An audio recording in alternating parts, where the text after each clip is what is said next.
انسان کو، ہم سب کو دنیا میں رہنے کے لیے نہیں بھیجا گیا بلکہ جانے کے لیے بھیجا گیا ہے۔ کوئی انسان یہاں رہنے والا نہیں ہے۔ اگر کسی کے لیے دنیا کی ہمیشہ کی زندگی ہوتی تو حضرت محمد صلی اللہ علیہ وسلم کو بڑی لمبی زندگی دی جاتی، ہمیشہ کی زندگی دی جاتی۔ وہ بھی اس دنیا سے چلے گئے تو یہ دنیا جو ہے گزرگاہ ہے، مسافر خانہ ہے، اور منزل اللہ نے آخرت بنائی ہے، اور وہ کبھی ختم نہ ہونے والی زندگی ہے، کبھی ختم نہ ہونے والی۔ وہاں موت نہیں ہے،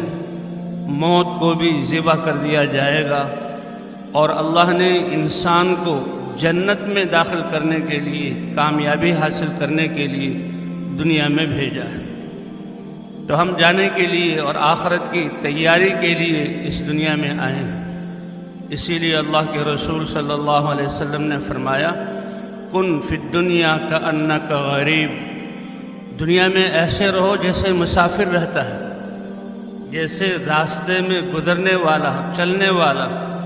تھوڑی دیر کے لیے تھک جائے تو کسی درخت کے سائے میں بیٹھ جاتا ہے اور پھر چل پڑتا ہے۔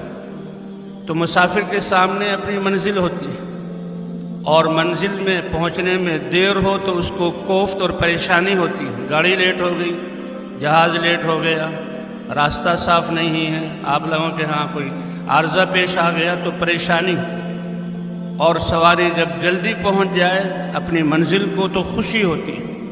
اور اس کو بتایا جاتا ہے۔ تو یہ دنیا گزرگاہ ہے، یہاں رہنے کے لیے نہیں آئے بلکہ ہم یہاں سے جانے کے لیے آئے ہیں۔ اور پھر آخرت کی تیاری، تھوڑا سا وقت ہے آخرت کا سرمایہ کرنے کے لیے اور آخرت کی کمائی کے لیے۔ اللہ کتنے کریم اور مہربان ہیں کہ تیاری کا وقت، کمائی کا وقت بہت تھوڑا سا دیا ہے، اور بدلے کا وقت اللہ نے ہمیشہ ہمیشہ ہمیشہ کا دیا ہے۔ التعب موقت، اللہ کے اوامر میں اپنے آپ کو تھکانا اور لگانا یہ بہت تھوڑا سا وقت ہے۔ والاجر مؤبد، اور اللہ نے جو اجر اور بدلہ رکھا ہے وہ ہمیشہ ہمیشہ ہمیشہ کا ہے۔ اس لیے وما خلقت الجن والانس الا لیعبدون، اس کائنات میں آسمان کتنی بلندیوں والے اور کتنی وسعتوں والے، اور کب سے اللہ نے پیدا کیا، اور آسمان اور زمین کے درمیان میں یہ ستارے، سورج اور چاند اور یہ کہکشائیں کتنی بڑی مخلوق، اور یہ زمین کتنی وسیع ہے، کتنی دنیا اس میں بس رہی ہے۔ اللہ نے ان تمام چیزوں کو، حالانکہ وہ اپنے جسم کے اعتبار سے بڑی اور ان کی زندگی بہت بڑی، اللہ نے ان چیزوں کو وہ حیثیت اور مرتبہ نہیں عطا فرمایا جو اللہ نے انسانوں کو مرتبہ عطا فرمایا ہے۔ وَلَقَدْ كَرَّمْنَا بَنِي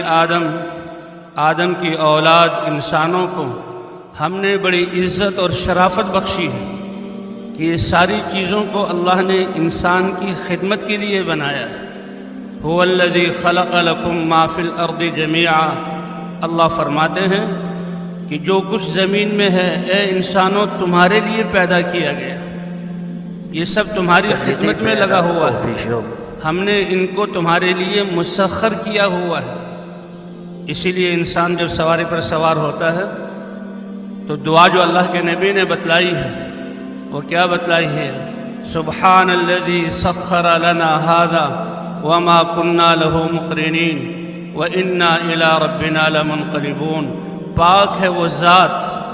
جس نے ہمارے لیے اس سواری کو مسخر کیا اور ہماری خدمت میں لگایا، اور جس نے اس مسافر خانے میں، گزرگاہ میں، امتحان کی تیاری کرنے کے زمانے میں یہ نعمت ہماری خدمت ہمارے لیے مسخر کر دی۔ وَإِنَّا إِلَىٰ رَبِّنَا لَمُنْقَلِبُونَ، ہم اس اللہ کی طرف لوٹنے والے ہیں۔ تو اس نے جو جزا کا ٹھکانہ بنایا ہے، منزل بنایا ہے، اس پر اللہ ہمیں کیا کچھ عطا فرمائیں گے۔ اس لیے سارے انبیاء کرام، آدم علیہ السلام سے لے کر حضرت محمد صلی اللہ علیہ وسلم تک، تمام نبیوں نے انسانوں کو یہ سمجھایا کہ تم دنیا میں رہنے کے لیے نہیں آئے ہو تمہارا ٹھکانہ جنت ہے اور اللہ نے تمہیں کامیاب کرنے کے لیے بنایا ہے، اور کامیابی کی سب سے پہلی اور بنیادی چیز اللہ کو پہچاننا ہے، اللہ کی ذات پر ایمان لانا ہے۔ جی ہاں، اللہ کی مرضیات کو پہچان کر اس پر عمل کرنا ہے۔